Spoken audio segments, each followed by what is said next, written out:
হ্যাঁ, এই ভিডিওতে আমি আপনার সাথে শেয়ার করবো যে কিভাবে আপনারা আপনার প্রেজেন্টেশনকে আরো বেটার করতে পারেন। একটা ক্লিয়ার প্রেজেন্টেশন তৈরি করার জন্য আমি আপনাকে এই ভিডিওতে কিছু টিপস অ্যান্ড ট্রিক্স শেয়ার করবো। আশা করি আপনার সবার ভালো লাগবে। তো চলুন শুরু করা যাক।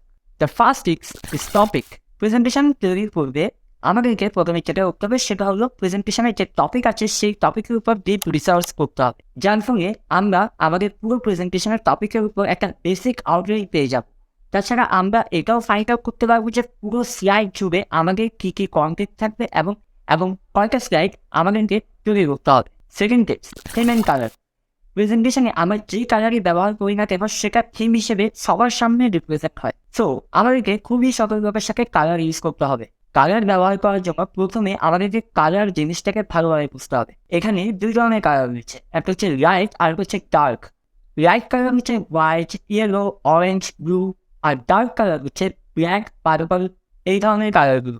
এখন আপনার থিম অনুযায়ী আপনাকে কালার সিলেক্ট করতে হবে। কালার সিলেক্ট করার সর্বোত্তম উপায় হচ্ছে colour palette.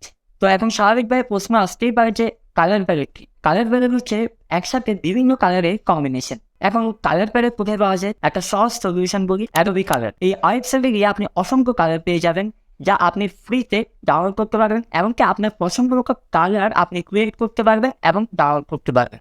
Third tips is font. বেশিরভাগ সময় দেখা যায় যে অনেকেই প্রেজেন্টেশন তৈরি করার সময় Times new Roman, Georgia, Korean new এই ফন্টগুলো ব্যবহার করে থাকেন, কিন্তু এগুলো হচ্ছে সব সেরিফ ফন্ট। আর সেরিফ ফন্টের সমস্যা হচ্ছে এটার থিকনেসটা খুবই কম, যার ফলে আপনি যখন প্রেজেন্টেশনটা শো করেন তখন অডিয়েন্সদের মধ্যে অনেকেই আপনার প্রেজেন্টেশনের যে টেক্সট সেটা অনেকেই বুঝতে পারে না। তো এই সমস্যার সমাধান হলো সায়েন্স সেরিফ ফন্ট ব্যবহার করা, যেমন এরিয়াল, ক্যালিব্রি, ওপেন সেন্স, এই ফন্টগুলো। আর এই ফন্টগুলোর থিকনেস খুবই বেটার। এই ছবির মাধ্যমে আপনারা সেরিফ এবং সেন্স সেরিফ ফন্টের পার্থক্য বুঝতেই পারছেন। Fourth tips, headline. আপনার প্রত্যেকটা স্লাইডে হেডলাইন থাকে। এখন আপনাকে কিছু ইন্টারেস্টিং হেডলাইন চুজ করতে হবে। আপনি যদি ইন্ট্রোডাকশন, ডেটা, রিজাল্টস এই ধরনের বোরিং টাইটেল ইউজ করেন তাহলে কিন্তু অডিয়েন্সও বোর হয়ে যাবে। তো আপনাকে এমন কোনো টাইটেল চুজ করতে হবে যেটা খুবই ইন্টারেস্টিং এবং অডিয়েন্সদেরকে এনগেজ করে রাখবে। ধরুন আপনি সাইবার ক্রাইমের উপর একটা প্রেজেন্টেশন তৈরি করছেন।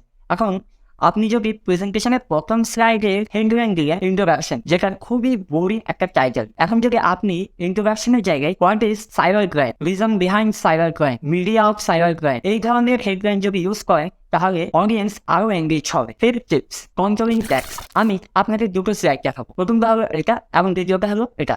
এখন আপনি আমাকে বলুন যে কোনটা দেখতে বেটার মনে হচ্ছে। অবশ্যই যেটাতে ট্যাক্স কম সেটা। তো একটা ভালো স্লাইড তৈরি করতে গিয়ে আপনি যদি আপনার প্রেজেন্টেশনের স্লাইডের মধ্যে ট্যাক্স দিয়ে কভার করে ফেলেন তাহলে কিন্তু আপনার স্লাইডটা সৌন্দর্য থাকবে না। So how much tax is enough, সেটার জন্য একটা রুলস হচ্ছে যাকে বলা হয় 7x7 প্রিন্সিপাল। এই রুলস অনুযায়ী no more than 7 word per bullet, no more than 7 bullet per slide. অর্থাৎ প্রত্যেকটা স্লাইডে আপনার 7টা করে বুলেট পয়েন্ট থাকবে এবং প্রত্যেকটা বুলেট পয়েন্টে আপনার 7টা ওয়ার্ডের বেশি থাকতে পারবে না। Last tips, powerful graphics.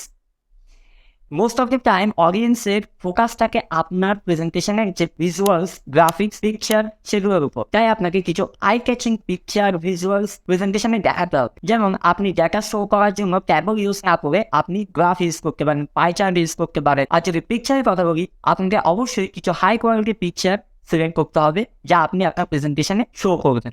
তো এভাবেই আপনার পাওয়ারপয়েন্ট স্লাইডকে আরো বেটার করতে পারেন এবং ইন্টারেস্টিং করে তুলতে পারেন। আশা করি এই ভিডিওটি ভালো লেগেছে এবং ভালো লেগে থাকলে অবশ্যই লাইক, কমেন্ট, শেয়ার এবং সাবস্ক্রাইব করতে ভুলবেন না। এই ধরনের ভিডিও আরো পাওয়ার জন্য আমার চ্যানেলটিকে সাবস্ক্রাইব করুন। দেখা হচ্ছে পরবর্তী ভিডিওতে। ততদিন পর্যন্ত ভালো থাকুন। টাটা।